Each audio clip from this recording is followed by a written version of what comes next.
welcome to Askees and Coffee. This is your man, Kitty, your man, the legend. And it's 2023 and this is our first episode of the year.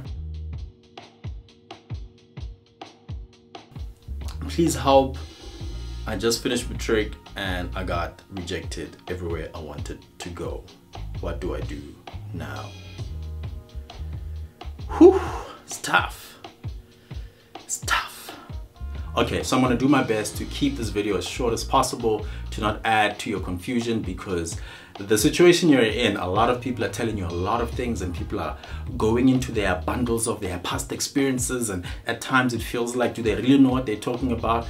And that leads me to the first thing that I want to give as advice. Look, let me just roll up my sleeves because this is serious. The first thing is you need to be sober-minded. Guys, it's hectic. Rejection is something that hurts, especially if you spend all of last year dreaming of your life after high school and going to the desired university and studying the thing you're going to study. And remember that everyone has had that same dream and they have their own version of the dream. That's why right now things are quite tense and a little bit emotional, because no one expected this disappointment. And you've experienced the disappointment in different ways. First of all, in seeing your marks, and then in getting the rejection. But you need to be sober-minded. You need to take your time. You are now realizing that you don't even own the time, because you don't even know what the university is saying. If they're telling you we are waitlisted, how long must I wait? If they're telling you you're rejected, now really what else can I do?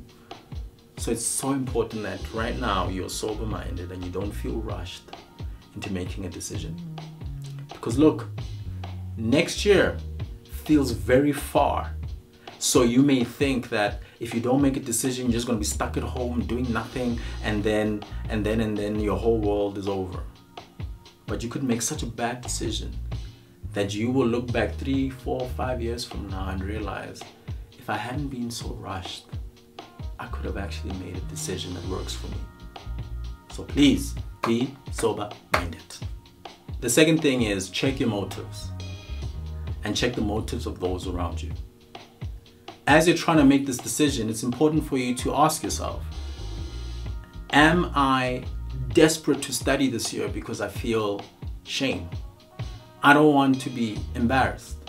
That perhaps these years before, I've been looking at people who were home and I've been judging them, I've been making fun of them. I said statements that now I feel like people are going to judge me if they see that I'm home or that I'm taking a gap year. Because you may make a really terrible decision. You may hear advice through the incorrect filter, where you're not hearing sound advice, but you're seeking out advice that justifies a bad decision. And then the motives of those around you is also key. Perhaps your parents also don't want to be embarrassed. Or your parents never planned to have to pay for you if you didn't get NSFAS or if you didn't get a bursary. So they're not sure either, but they're not being upfront with you. Or the people at your school feel a little bit embarrassed by your marks. So maybe they're giving you advice so that they look better. That they can say later on that, hey, you see, Shem, Tanabantu, they marked them badly because we were right. We prepared this child well. It's important for you to be sure that the people advising you are advising you for the right reasons, and that you are making decisions from the right place. Not emotionally, not out of shame, not out of fear, but out of sound reasoning. Lastly, research, research, research. Listen, just making a decision based on one person's experience is not research.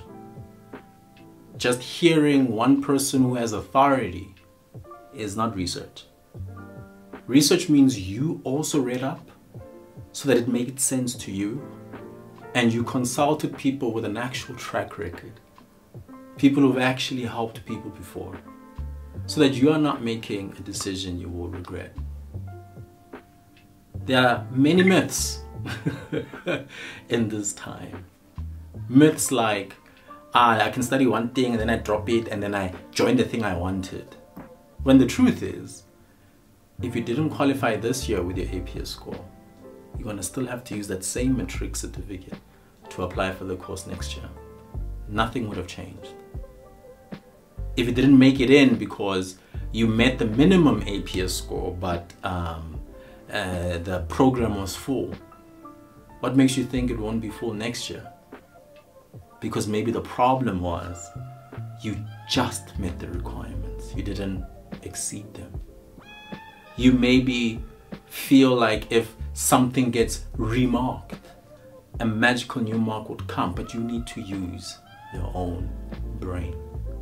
How special are you that it was your paper, 2 of them, not even just one, 2 of them, where there was such egregious marking that they find a miraculous 6% out of nowhere so that you can have that change of symbol that lets you in. Forgetting that even that feedback might not come in time to convince the university to allow you to study this year. Research, research, research. There are many myths. There are many things that people are just using as assumptions. Like the myth of, you can do a bridging course. Intoni bridging course. That is such an old thing. There are extended programs, but often even the university will tell you if you qualify for the extended program, let us not make assumptions. Research, research, research.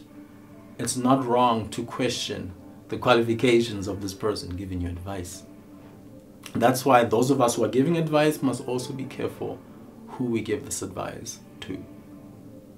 If we know that this person is going to take your word as the gospel truth, you need to say, listen, here's what had happened to me and here's how I did it. But it doesn't mean it will be done for you. Versus saying, yeah, no, sure, if you do this is what happens. This is how it always works. Don't do that. People's futures are hanging on our words. And look, there's many other things I could probably tell you that you probably should do, but I don't want this to be too long. I don't want to add to your confusion. In the description, there is a link. It's literally called I'm Still Confused. Click on it, set an appointment. I can help you. So here are some tough truths. Going forward, competition to get into university is only going to get more difficult. It's not going to get easier. So it's important for you to be clear about a career path for you. When you are applying, your first option mustn't be your only option. Your B and your C must be realistic things you could actually do, because competition is tough. Spaces are limited. And even the age-old qualifications that people used to just go to because, hey, at least it's something, even those are getting full. So there are necessary conversations to be had at home. So those of you, grade 10, 11, and 12, there's still hope. In the description, there is a link. I have programs where I can help coach you so you can figure this stuff out. Hope to see many of you. And those of you who are stuck, help is there. Reach out. Peace.